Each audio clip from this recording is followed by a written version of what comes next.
हरिदास श्री हरिदास श्री हरिदास श्री हरिदास श्री हरिदास। आप सभी को श्री अरदास। घटा छटा नक सिक उठे सावर गौर बिलास, घन प्रगट्यो रस रीति को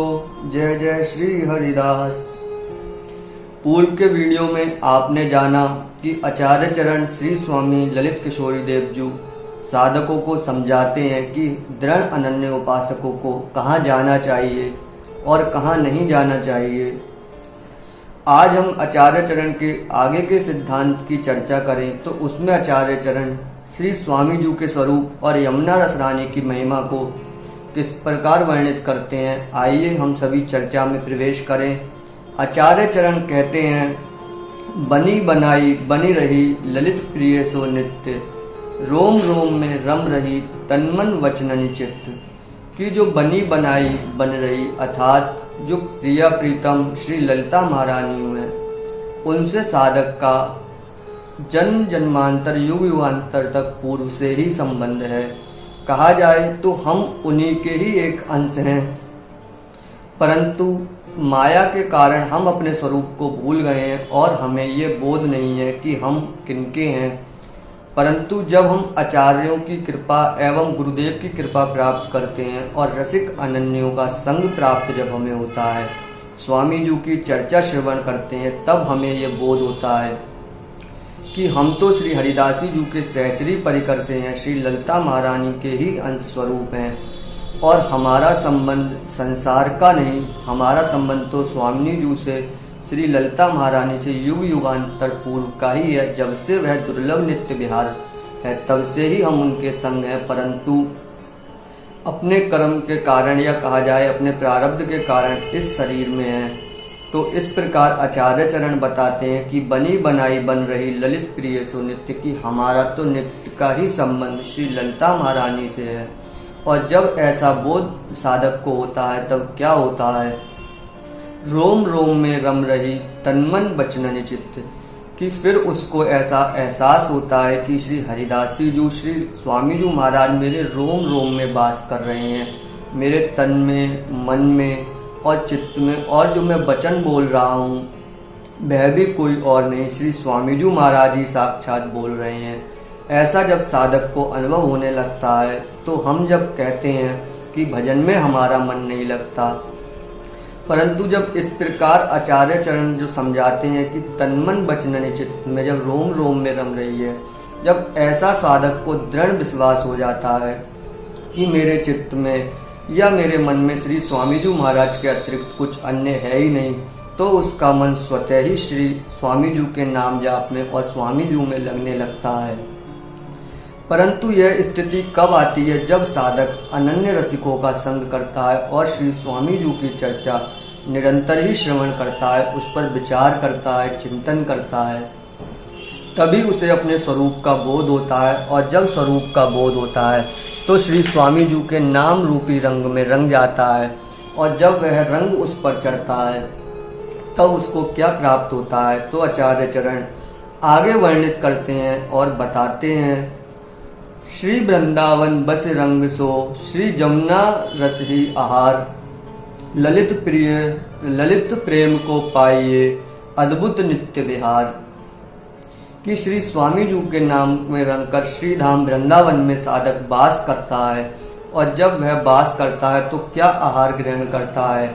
श्री जमुना रस ही आहार। जो जमुना रस है, श्री जमुना रस रानी है, वह कोई और नहीं साक्षात श्री ललिता महारानी की स्वरूप और प्रिया प्रीतम के हृदय का जो प्रेम है वही द्रवीभूत होकर श्री यमुना रस रानी के रूप में प्रवाहित हो रहा है। जब वह प्रेम से उस प्रेम रस का पान करता है तब क्या होता है, ललित प्रेम को पाइए। जो ललिता महारानी का प्रेम है, जो श्री प्रिया प्रीतम है, जो श्री कुंज बिहारी जी हैं, श्री स्वामी जी का प्रेम, उसकी प्राप्ति होती है। और अद्भुत नित्य विहार, जब वह प्रेम प्राप्त होता है तब साधक को अद्भुत नित्य विहार साक्षात दिखने लगता है, और साक्षात वह उस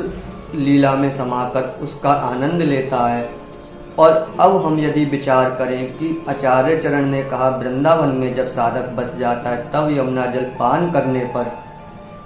उसे ललित प्रेम प्राप्त होता है और श्री कुंज बिहारी की अद्भुत नित्य केली प्राप्त होती है। इस स्थिति में यदि वृंदावन वास किया जाए तभी यह संभव है, ऐसा नहीं है। आचार्य चरण आगे वर्णित करते हैं, यदि तुम नित्य श्री यमुना रसरानी का सेवन नहीं कर सकते, उसको आहार नहीं कर सकते, तो क्या करना है। यदि आप श्री धाम से दूर हैं और तन से श्री धाम में नहीं हैं, तो आचार्य चरण वर्णित करते हैं आगे के सिद्धांत में, श्री जमुना जमुना जो कहे, महाप्रेम सुख पुंज लहे, छिन छिन आनंद केलहि चहे, ललित प्रिय अंगसंग नित्य रहे। कि श्री यमुना जमुना जो श्री जमुना रसरानी का स्मरण करके उनका नाम भी उच्चारण करता है, जो कहा आचार्य चरण, श्री जमुना जमुना जो कहे, जो श्री जमुना रसरानी, श्री जमुना रसरानी श्री स्वामी जी का स्मरण करते हुए उनका नाम भी उच्चारण करता है, तो महाप्रेम सुख पुंजय लहे, तब भी वह उस आनंद की अनुभूति करता है जो महाप्रेम है, जो प्रिया प्रीतम का दिव्य प्रेम है, उसकी अनुभूति होती है। और जब उसकी अनुभूति होती है तब क्या होता है, तब उसके हृदय में चाह जगती है कि इस अनुभूति, जो मुझे यह केली की अनुभूति हुई है, उसकी प्राप्ति हो। तो उसके लिए आचार्य चरण कहते हैं, छिन छिन आनंद केली चहे, तब वह चाहता है कि जो ये केली मुझे महसूस हो रही है, ये छिन छिन मुझे प्राप्त होती रहे, क्षण क्षण ये आनंद मुझे मिलता रहे, कभी मुझसे दूर ना हो। ऐसी जब चाह जगती है तब क्या होता है कि ललित प्रिय अंग संग नित्य रहे। जो ललित प्रिय श्री ललिता महारानी है, वह सदैव उसके अंग संग रहती हैं। और जब श्री ललिता महारानी साक्षात श्री स्वामी जी महाराज के स्वरूप में उसके अंग संग रहती हैं, और वह श्री यमुना जी का स्मरण करते हुए भी यदि स्वामी जी का नाम जाप करता है, तब भी उसे वह दिव्य वृंदावन प्राप्त होता है। और वह दिव्य वृंदावन का स्वरूप आचार्य चरण वर्णित करते हैं, नित्य विहार नित्य हम, नित्य रसिक हरिदास, नित्य विपुल गुरुदेव जू, नित्य सुकेली विलास। कि हमारी प्रिया जो श्री किशोरी जू बिहारनी जू है, वह नित्य ही हैं और नित्य ही हम हैं जो उनके सहचरी परिकर से हैं। परंतु यह बोध जब ही होता है जब निरंतर रसिक अनन्यों का संग किया जाए, आचार्य वाणी का श्रवण किया जाए, फिर ज्ञात होता है कि नित्य रसिक हरिदास की स्वामी जी महाराज हमसे दूर नहीं, वह तो सदा काल से नित्य हैं और नित्य ही रहने वाले हैं। और नित्य ही आचार्य चरण श्री विपुल देव जू और श्री स्वामी बिहारिन देव जू भी हैं, नित्य सुकेली विलास। और नित्य ही यह कृपा करके हमें उस केली का विलास करा रहे हैं, उस प्रिया प्रीतम की केली का दर्शन करा रहे हैं। ऐसा साधक को अपने जीवन में अनुभव होता है जब वह श्री यमुना रसरानी का नाम भी लेता है अपने जीवन में, या उनका स्मरण भी करता है। परंतु ये सब तभी संभव है जब हम आचार्य चरण द्वारा बताए गए मार्ग पर चलें, उनकी चर्चा श्रवण करें, उनके द्वारा बताए गए सिद्धांत का श्रवण करें, रसिक अनन्यों का संग करें, तभी यह सब हमें बोध होता है। उसके पश्चात ही हमें यह ज्ञान प्राप्त होता है। और ये ज्ञान भी कैसे प्राप्त होता है, जब आचार्य और गुरुदेव कृपा करते हैं, जब वह अपनाते हैं, तभी साधक को ये बोध होता है। और ये बोध होने के बाद हर साधक का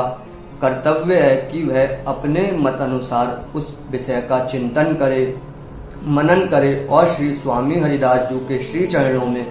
अनन्य भाव रखते हुए नित्य जपे, निरंतर जपे, श्री हरिदास श्री हरिदास श्री हरिदास।